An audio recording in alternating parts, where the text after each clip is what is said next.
Okay, you've written a little bit about something called the imposter syndrome. What is the imposter syndrome, and how can students overcome it?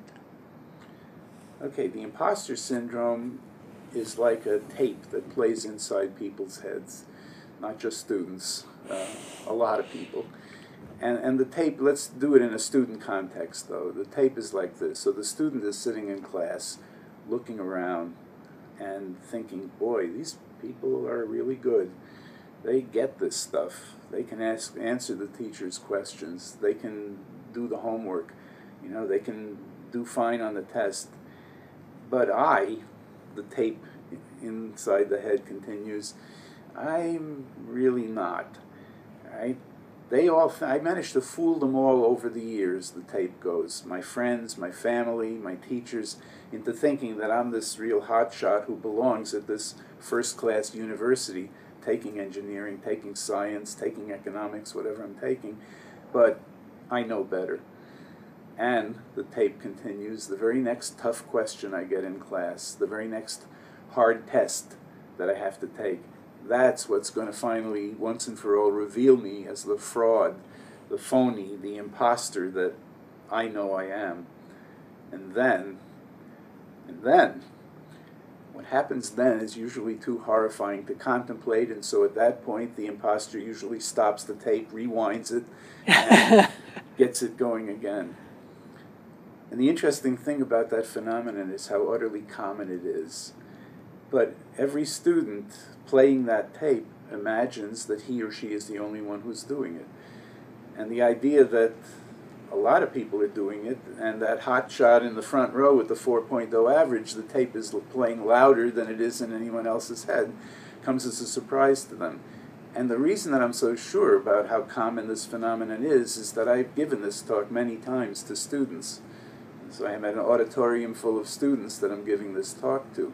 And when I get to the part about they all think I belong here, but I know better, it's like I plucked a guitar string. There's a quiver that goes over the entire audience, and eyes dilate and jaws go slack, and then they kind of start checking each other out. And there's this tangible relaxation that goes over the entire room as they realize this is just a scam I'm playing on myself. And it is a scam. If a student managed to do everything needed to get into this college, to pass all of the entrance requirements, maybe to get through that difficult first year, then obviously they have the ability to do it because they did it. And so when I make that speech, as I say, it relaxes a lot of students. And once you're familiar with that phenomenon, what happens is imposters keep showing up. In my office, not a week goes by that I don't see 2 or 3 imposters coming into my office. And as soon as they start talking about the problems that they're having, okay, here's another imposter. And I reach into the left middle drawer of my desk, and in a file folder there, I pull out a copy of a little column that I wrote on the imposter phenomenon. And I say, here, check this out. You might find it intriguing. And so this imposter in my office reads his or her biography, and it's high drama. I get tears from male and female imposters. I get, practically screaming. I had one woman student accuse me of stealing her diary. And so it's a really good thing for teachers to know about, and it's a very, very good thing for students to know about, because we're all playing it.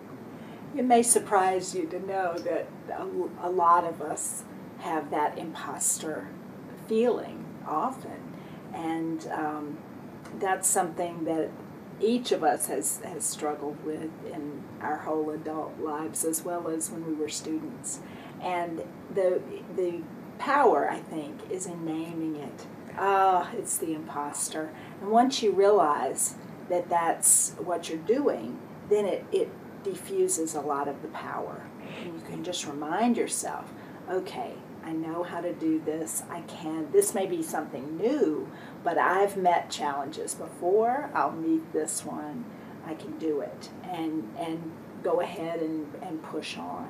And you'll find that as you get into whatever the task may be, that you settle down and you realize you really can do it. And you have resources if you have trouble. Right. So now let's turn to something a little different. What do you both do to avoid procrastination when it comes to something you'd really rather not be doing? Do you ever struggle with this? It's hard to think that these... Let me get to you later on that. We have, when we figure it out, we'll let you know. No, we definitely both struggle with it, as I'm sure you knew when you asked that question. And we found some strategies for each of us that work, but it is still something we struggle with. I like to try to schedule myself, if I've got a big task, schedule a small amount of time every day to work on it, to do just a little bit, not try to do everything all at once, but to bite off a small chunk.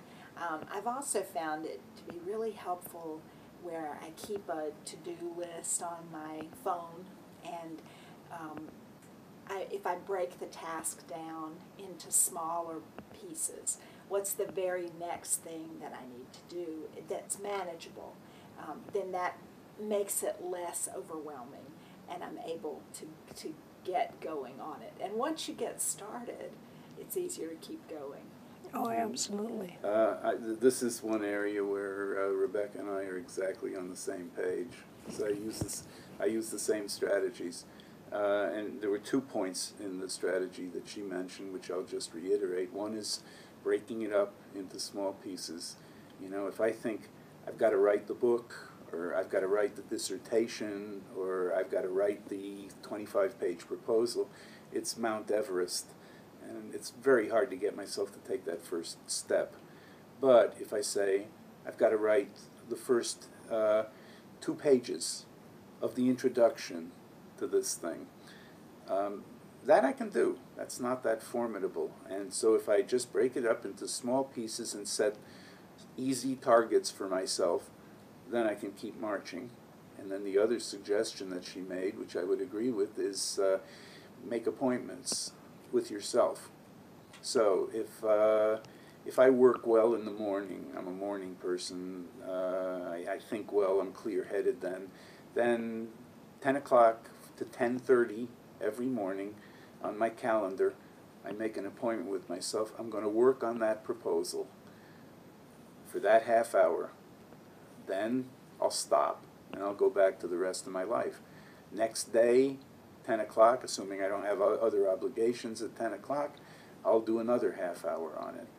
And it's incredible how stuff gets done when you can do things on a regular basis. And the ones that you're most reluctant to do, that you're putting off because I don't want to do that, those are the ones that you've got to schedule appointments with yourself. What a lot of people do is they work on the block of time theory. I don't have time to work on the proposal now or the term paper now, but as soon as it's the weekend, as soon as it's fall break or anything like that, that's when I'll really get it done. And it doesn't work. Among other things, as soon as you get to this block of time, other things rush in to fill it. And also, it can be so long since the last time you worked on it, you forgot what you were doing, and by the time you figure it out and get your momentum back up, the block of time may be over. But this steady appointment to just do the next chunk for half an hour, it'll get done. Some people find some form of accountability is helpful.